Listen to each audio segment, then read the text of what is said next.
Ladies and gentleman, ರಾಜ್ಯ ಕಾಂಗ್ರೆಸ್ನಲ್ಲಿ ಬಣ ಬಡಿದಾಟ ನಿಲ್ಲುವ ಹಾಗೆ ಕಾಣ್ತಾ ಇಲ್ಲ. ಈಗಾಗಲೇ ಕೆಪಿಸಿಸಿ ಅಧ್ಯಕ್ಷರು ಆಗಿರ್ತಕ್ಕಂಥ ಡಿ.ಕೆ. ಶಿವಕುಮಾರ್ ಜಮೀರ್ ಅಹಮದ್ ಖಾನ್ ಮತ್ತವರ ಬೆಂಬಲಿಗರ ಮೇಲೆ ತೆಗೆದುಕೊಂಡಿರ್ತಕ್ಕಂಥ ಆಕ್ಷನ್ ಇದೆಯಲ್ಲ, ಅದು ಬೇರೆ ರೀತಿಯಲ್ಲಿ ಕಾಂಗ್ರೆಸ್ ಪಕ್ಷದಲ್ಲಿ ರಿಯಾಕ್ಷನ್ ಆಗ್ತಾ ಇದೆ.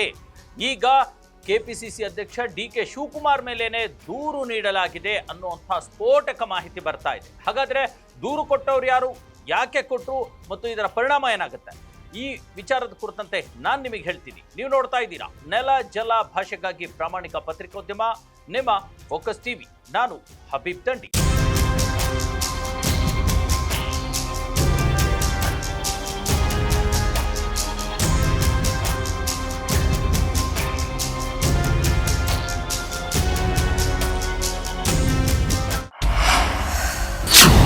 ಎಸ್ ವೀಕ್ಷಕರೇ, ಇವತ್ತು ರಾಜ್ಯ ಕಾಂಗ್ರೆಸ್ನಲ್ಲಿ ಬಣಬಡಿದಾಟ, ಒಳಗಡೆ ಇರತಕ್ಕಂಥ ಸಂಘರ್ಷ, ಬಿರುಕು ಅದು ಅಷ್ಟು ಈಸಿಯಾಗಿ ಶಮನ ಆಗೋ ಹಾಗೆ ಕಾಣ್ತಾ ಇಲ್ಲ. ಕಾಂಗ್ರೆಸ್ ಪಕ್ಷಕ್ಕೆ ಆಗಿರ್ತಕ್ಕಂಥ ಹುಣ್ಣಿದೆಯಲ್ಲ, ಆ ಹುಣ್ಣನ್ನ ಅಷ್ಟು ಈಸಿಯಾಗಿ ಅದನ್ನ ನಾವು ಮಾಯ ಮಾಡೋದಕ್ಕೂ ಸಾಧ್ಯ ಆಗದೆ ಇರತಕ್ಕಂಥ ಪರಿಸ್ಥಿತಿ ಇವತ್ತು ನಿರ್ಮಾಣವಾಗಿದೆ ಅನ್ನುವಂಥ ಮಾತನ್ನ ಕಾಂಗ್ರೆಸ್ನ ಹಿರಿಯ ನಾಯಕರುಗಳೇ ಹೇಳ್ತಾ ಇದ್ದಾರೆ. ಈಗಾಗಲೇ ಅಧಿಕಾರಕ್ಕಾಗಿ, ಕುರ್ಚಿ ಕಿತ್ತಾಟಕ್ಕಾಗಿ ನಡೀತಾ ಇರತಕ್ಕಂಥ ಕಾದಾಟ ಇದೆಯಲ್ಲ, ಅದು ಬೇರೆ ಬೇರೆ ರೂಪವನ್ನು ಪಡೆದುಕೊಳ್ತಾ ಇದೆ. ಈ ಕಡೆ ತಂಡದವ್ರನ್ನ ಆ ಕಡೆ ತಂಡದವರು ಹತ್ತಿಕ್ಕೋದು, ಆ ಕಡೆ ಬಣದವ್ರನ್ನ ಈ ಕಡೆ ಬಣದವರು ಹತ್ತಿಕ್ಕೋದು ನಡೀತಾನೆ ಇದೆ. ಈಗ ಬೈ ಎಲೆಕ್ಷನ್ ಯಾವಾಗ ದಾವಣಗೆರೆ ದಕ್ಷಿಣ ಮತ್ತು ಬಾಗಲಕೋಟೆಯ ಬೈ ಎಲೆಕ್ಷನ್ ಶುರುವಾಯಿತು, ಅಲ್ಲಿನಿಂದಲೂ ಕೂಡ ಈ ಬಣ ಬಡಿದಾಟದ ಬೇರೆ ಬೇರೆ ಸ್ವರೂಪಗಳು ನಮ್ಮ ರಾಜ್ಯದ ಜನರ ಎದುರು ಬರ್ತಾ ಇರ್ತಕ್ಕಂಥದ್ದು ಅಲ್ವಾ. ಈಗಾಗಲೇ ಕಾಂಗ್ರೆಸ್ನಲ್ಲಿರ್ತಕ್ಕಂಥ ಎರಡು ಪ್ರಮುಖ ಬಣಗಳು, ಸಿಎಂ ಸಿದ್ದರಾಮಯ್ಯ ಮತ್ತು ಡಿ.ಕೆ. ಶಿವಕುಮಾರ್ ಅವರ ಬಣಗಳ ಒಂದು ವಿರೋಧಾಭಾಸಗಳು ಹೈಕಮಾಂಡ್ ಮಟ್ಟವನ್ನು ಕೂಡ ತಲುಪಿಬಿಟ್ಟಿದೆ. ಈಗ ಕಳೆದ 15 ದಿನಗಳಿಂದ ಸಿದ್ದರಾಮಯ್ಯನವರ ಬಣದ ಬಿಜೆಡ್ ಜಮೀರ್ ಅಹಮದ್ ಖಾನ್ ಮತ್ತವರ ಬೆಂಬಲಿಗರಾಗಿರ್ತಕ್ಕಂಥ ಅನೇಕ ನಾಯಕರ ತಲೆದಂಡ ಆಗಿರ್ತಕ್ಕಂಥದ್ದು ಗೊತ್ತೇ ಇದೆ ಅಲ್ವಾ. ಇದಕ್ಕೆ ಪೂರಕವಾಗಿ ಈಗ ಮತ್ತಷ್ಟು ಬೆಳವಣಿಗೆಗಳು ಕೂಡ ನಡೀತಾ ಇವೆ. ಈಗಾಗಲೇ ಸ್ವತಃ ಡಿ.ಕೆ. ಶಿವಕುಮಾರ್ ವಿರುದ್ಧವೇ ದೂರು ನೀಡಲಾಗಿದೆ ಹೈಕಮಾಂಡ್ ನಾಯಕರಿಗೆ. ಎಐಸಿಸಿಯ ಪ್ರಧಾನ ಕಾರ್ಯದರ್ಶಿ ಕೂಡ ಆಗಿರ್ತಕ್ಕಂಥ ಮತ್ತು ಕರ್ನಾಟಕ ಕಾಂಗ್ರೆಸ್ ಮೇಲೆ ತಮ್ಮದೇ ಆಗಿರ್ತಕ್ಕಂಥ ಹಿಡಿತವನ್ನ ಇಟ್ಕೊಂಡಿರ್ತಕ್ಕಂಥ ಕೆ.ಸಿ. ವೇಣುಗೋಪಾಲ್ ಅವರ ಬಳಿ ಡಿ.ಕೆ. ಶಿವಕುಮಾರ್ ವಿರುದ್ಧ ದೂರನ್ನ ದಾಖಲಿಸಲಾಗಿದೆ.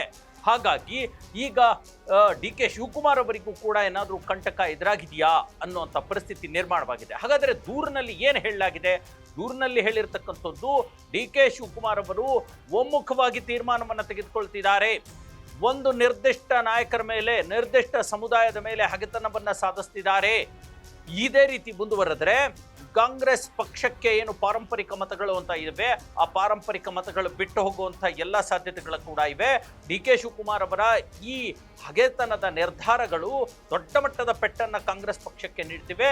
ನೀವು ಈ ಕುರಿತಂತೆ ಹೈಕಮಾಂಡ್ ಗಮನವನ್ನು ಸೆಳೆಯಿರಿ ಮತ್ತು ರಾಹುಲ್ ಗಾಂಧಿ ಅವರಿಗೆ ಈ ವಿಚಾರವನ್ನು ಮುಗಿಸಿ ಅನ್ನುವಂಥ ಮಾತನ್ನು ಹೇಳಲಾಗಿದೆ. ಕೊಟ್ಟಿರ್ತಕ್ಕಂಥವ್ರು ಯಾರು ದೂರನ್ನ? ಇದೇ ಬಿಜೆಡ್ ಜಮೀರ್ ಅಹಮದ್ ಖಾನ್ ಮತ್ತವರ ಟೀಮ್ ಸೇರಿಕೊಂಡು ಕೆ.ಸಿ. ವೇಣುಗೋಪಾಲ್ಗೆ ದೂರು ಕೊಟ್ಟಿದೆ. ಅದರಲ್ಲೂ ಪ್ರಮುಖವಾಗಿ ಕೆ.ಸಿ. ವೇಣುಗೋಪಾಲ್ ಅವರ ಅಪೇಕ್ಷೆಯ ಮೇರೆಗೆ, ಒತ್ತಾಯದ ಮೇರೆಗೆಯೇ ಕೇರಳಕ್ಕೆ ಬಿಜೆಡ್ ಜಮೀರ್ ಅಹಮದ್ ಖಾನ್ ಚುನಾವಣಾ ಪ್ರಚಾರಕ್ಕೆ ಹೋಗಿರ್ತಕ್ಕಂಥದ್ದು. ಸುಮಾರು 10 ದಿನಗಳ ಕಾಲ ಅಲ್ಲಿ ಚುನಾವಣಾ ಪ್ರಚಾರವನ್ನು ಮಾಡಿದ್ರು. ಅದಾದ ನಂತರ ದಾವಣಗೆರೆ ದಕ್ಷಿಣ ಕ್ಷೇತ್ರಕ್ಕೆ ಬಂದರು. ಆ ನಡುವೆ ನಡೆದಿರ್ತಕ್ಕಂಥ ಹಲವಾರು ಬೆಳವಣಿಗೆಗಳಿಗೆ ಜಮೀರ್ ಅಹಮದ್ ಖಾನ್ ಹೇಗೆ ಕಾರಣಕರ್ತರಾಗ್ತಾರೆ ಅನ್ನುವಂಥ ಪ್ರಶ್ನೆಗಳನ್ನು ಕೂಡ ಮಾಡಲಾಗಿದೆ. ಜೊತೆಗೆ ಈಗಾಗಲೇ ಅಬ್ದುಲ್ ಜಬ್ಬಾರ್ ಮತ್ತು ನಸೀರ್ ಅಹಮದ್ ಅವರ ತಲೆದಂಡ ಆಗಿರೋದ್ರಿಂದ ಈಗ ಜಮೀರ್ ಅಹಮದ್ ಖಾನ್ ಮೇಲೂ ಕೂಡ ತಲೆದಂಡಕ್ಕೆ ತಯಾರು ಮಾಡಿಕೊಳ್ಳಲಾಗ್ತಾ ಇದೆ. ಇದು ಸಲ್ಲದು ಅನ್ನುವಂಥ ಒಂದು ಆಗ್ರಹವನ್ನು ಹೇಳಿದ್ದಾರೆ. ಇದಕ್ಕೆ ಪೂರಕವಾಗಿ ನಿನ್ನೆಯಷ್ಟೇ ಮುಸ್ಲಿಂ ಧಾರ್ಮಿಕ ಮುಖಂಡರು ಮತ್ತು ಸ್ಥಳೀಯ ನಾಯಕರು ಪತ್ರಿಕಾಗೋಷ್ಠಿಯನ್ನು ನಡೆಸಿ ಕಾಂಗ್ರೆಸ್ ಪಕ್ಷಕ್ಕೆ ವಾರ್ನಿಂಗ್ ಕೊಟ್ಟಿರುವುದನ್ನು ಕೂಡ ಅದರಲ್ಲಿ ಮೆನ್ಷನ್ ಮಾಡಲಾಗಿದೆ.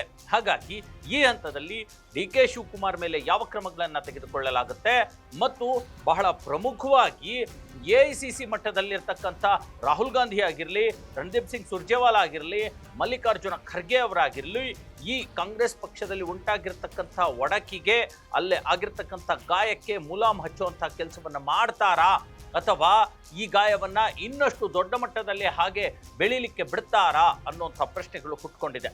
ಈಗಾಗಲೇ ಡಿ.ಕೆ. ಶಿವಕುಮಾರ್ ತೆಗೆದುಕೊಂಡಿರ್ತಕ್ಕಂಥ ಉಗ್ರ ಕ್ರಮಗಳು ಉಚ್ಚಾಟನೆಯನ್ನು ಮಾಡಲಾಗಿದೆ, ಅಮಾನತನ್ನು ಮಾಡಲಾಗಿದೆ. ಸಿದ್ದರಾಮಯ್ಯ ಬಣದ ನಾಯಕರನ್ನ, ಇನ್ನಷ್ಟು ಜನರನ್ನ ಲಿಸ್ಟಲ್ಲಿ ಇಡಲಾಗಿದೆ. ಈ ಹಂತದಲ್ಲಿ DK ವಿರುದ್ಧವೇ ಕೊಟ್ಟಿರ್ತಕ್ಕಂಥ ಈ ದೂರು ಇದೆಯಲ್ಲ, ಈ ದೂರು ಎಷ್ಟು ಮಟ್ಟಿಗೆ DK ಶಿವಕುಮಾರ್ ಅವರನ್ನ ಕಟ್ಟಿ ಹಾಕುತ್ತೆ ಅಥವಾ ಅವರನ್ನ ಹಿಡಿದಿಡುತ್ತೆ ಅನ್ನುವಂಥದ್ದು ಕೂಡ ರಾಜ್ಯ ರಾಜಕಾರಣದಲ್ಲಿ ಹೆಚ್ಚು ಚರ್ಚೆಗೆ ಬರ್ತಾ ಇದೆ.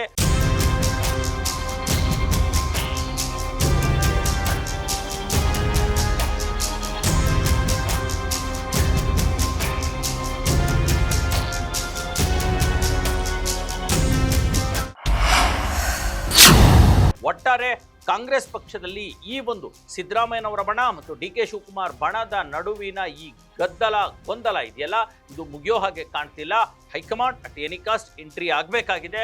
ಎಂಟ್ರಿ ಆಗತ್ತಾ? ರಾಜ್ಯ ಸರ್ಕಾರದ ಸಮಸ್ಯೆಗಳನ್ನು ಬಗೆಹರಿಸುತ್ತಾ? ಅಥವಾ ಇಲ್ಲಿ ಅಲ್ಪಸಂಖ್ಯಾತರಿಗೇನು ಈಗ ಕಾಂಗ್ರೆಸ್ ವಿರುದ್ಧ ತಿರುಗಿ ಬಿದ್ದಿದ್ದಾರೆ ಅವರನ್ನ ಸಮಾಧಾನ ಮಾಡುತ್ತಾ ಅನ್ನುವಂಥ ಪ್ರಶ್ನೆಗೆ ಶೀಘ್ರದಲ್ಲೇ ಉತ್ತರ ಸಿಗಬೇಕಿದೆ.